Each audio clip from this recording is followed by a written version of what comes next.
তুমি মোৰ অফিচলৈ বাৰে বাৰে কিয় আহি থাকা? কিয়? আপুনি চাগে মানুহ আজিকালি চিনি নোপোৱা হৈছে। আৰে আপুনি দেখোন ফেয়াৰৱেল মিটিং পাতি মোক চাকৰিৰ পৰা বিদায় দিলে আৰু এতিয়া পেঞ্চনৰ টকাকেইটা ল'ব অহাৰ সময়ত বেয়া পাইছে। ইমানখিনি টকা মই দিব নোৱাৰোঁ। আৰে মোৰ প্ৰাপ্য টকা আপুনি টকা নিদিওঁ বুলি ক'লেই হ'ব নেকি? কিহৰ প্ৰাপ্য টকা? চাওক, কথাবোৰ মোৰ প্ৰথমৰ পৰা ক'বলৈ একেবাৰেই ইচ্ছা নাই।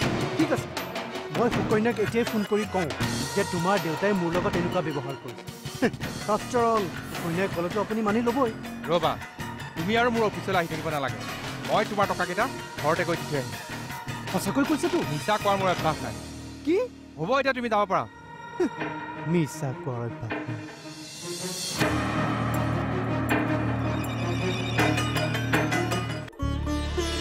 এতিয়া মোৰ কথা শুনা সুকন্যা, তোমাৰ আৰু মোৰ মাজত যদিও সঁচা ভাল পোৱা হৈছিল, এয়া সম্ভৱ নহ'ল।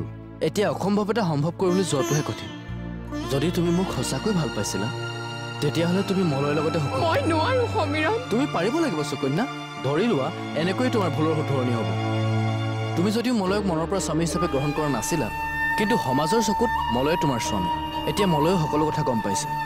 তুমি মই যেনেকৈ অশান্তিত আছো, মলয়ো ঠিক তেনেকৈ অশান্তিত আছে। গতিকে মই ভাবোঁ মলয় আৰু তুমি এতিয়া বুজাবুজিলৈ আহিব লাগে। কিন্তু মলয় মোক কেতিয়াও মানি নলয়, সেইটো মই ভালকৈ জানো। মলয়ৰ মনৰ ধাৰণাক তুমি সলনি কৰিব লাগে। মলয়ে তোমাক বহুত ভাল পাইছিল। মলয়ৰ লগত কথা পাতা। এনেকৈ আঁতৰি থাকিলে নহ'ব। সমস্যাৰ পৰা আঁতৰি থাকিলে সমস্যা সমাধান নহয়। মলয়ে তোমাক বহুত ভাল পায়।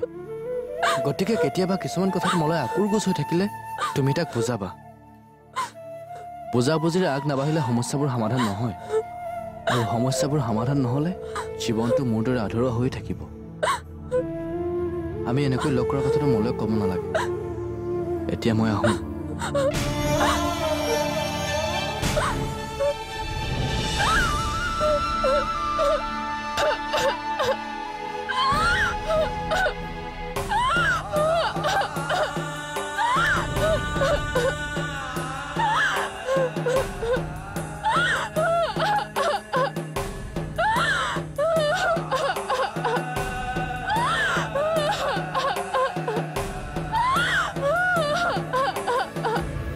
মৃণাল, তই কচোন প্ৰব্লেমটো কি? প্ৰব্লেম সেইটোৱেই, টকাৰ কাৰণে সি সদায় মোক ব্লেকমেইল কৰে। কেতিয়াবা আন কিবা ঘটনাও ঘটাব পাৰে। তই চিন্তা কৰিব নালাগে, তাক উঠাই লৈ আহোঁ। নাই নাই নালাগে, চাব নালাগে। সি মোৰ ছোৱালীক ফোন কৰি সকলো কৈ দিছে। তাক এটা ৱাৰ্ণিং দিলেই হ'ল। চকু এতিয়া ঘৰত আছে। সি কথাবোৰ চকুক কৈ দিলে মোৰ বহুত বেয়া হ'ব। এটা কাম কৰোঁ নেকি, এপাক চাৰফৰাজৰ ঘৰৰ পৰা আহোঁ নেকি? কিবা এটাতো কৰিব লাগিব ন। আৰু তই যদি পাৰ্মিশ্যন দিয়, তাৰ মই আৰু মোৰ ভাঙি ঘূৰা কৰি দিব পাৰোঁ। তাকেইতো, শেষত সেইটোৱেই কৰিব লাগিব। মই আজি তোৰ কাৰণে ইমান বেয়া হৈ গ'লো নে যে তই মোৰ কথা এষাৰ শুনিব নোৱাৰা হ'লি? মোৰ তোৰ লগত কথা এটা আলোচনা কৰিব লাগে। মোৰ একো কথা শুনাৰে ধৈৰ্য নাই দাদা। তই মোক আজি এনেকৈ ক'ব পৰা হ'লি? পৰিস্থিতিয়ে বাধ্য কৰাইছে। মই কি এক মানসিক চিন্তাত আছোঁ তই হয়তো অনুমানেই কৰিব নোৱাৰিবি। যাক মই বৌ বুলি সম্বোধন কৰিছিলোঁ, তেওঁ আজি মোৰ পত্নী হৈ কাষত আছে। মই কাইলৈ গুৱাহাটীলৈ যাম। কেইদিনমান মই অকলশৰে থাকিব বিচাৰোঁ। হৈ যোৱা ঘটনাবোৰ জানো ধৰি থাকি কিবা লাভ আছে? যিটো বাস্তৱত ঘটিছে সেইটোৱে সত্য বুলি মানিলোঁ। যা, সুকন্যাৰ ওচৰৰ পৰা এবাৰ আহ কৰি। দাদা, মই সুকন্যাক কেতিয়াও লগ নকৰাৰ প্ৰতিশ্ৰুতি লৈছোঁ। আৰু কথাবোৰ যদি মই আগতেই গম পোৱা হ'লে তহঁতৰ মাজলৈ মই কেতিয়াও নাহিলোঁ। সুকন্যা আৰু মোৰ মাজত তই সোমোৱা নাই, মইহে তহঁতৰ মাজত হেঙাৰ হৈ সোমাইছোঁ। তই সুকন্যাৰ স্বামী, অগ্নিক সাক্ষী কৰি তই তাক বিয়া কৰাইছ। যা, তই আকৌ সুকন্যাক লৈ গুৱাহাটীলৈ গুচি যা। মই তোক কথা দিছোঁ, মই আৰু কেতিয়াও তহঁতৰ মাজত হেঙাৰ নহওঁ। মিছামিছি কিছুমান কথাত লাগি থাকি সুকন্যাৰ জীৱনটো নষ্ট নকৰিবি। তহঁতৰ হাতত গোটেই ভৱিষ্যতটো পৰি আছে। গতিকে তোৰ এটা সামান্য ভুলে সুকন্যাৰ জীৱনটো নষ্ট কৰিব পাৰে। আৰু তই সুকন্যাক পত্নী হিচাপে গ্ৰহণ কৰা মুহূৰ্তত গোটেই জীৱন সুখত ৰাখিম বুলিহে কথা দিছিল, বিপদত পেলাই এৰি থৈ যাম বুলি নহয়।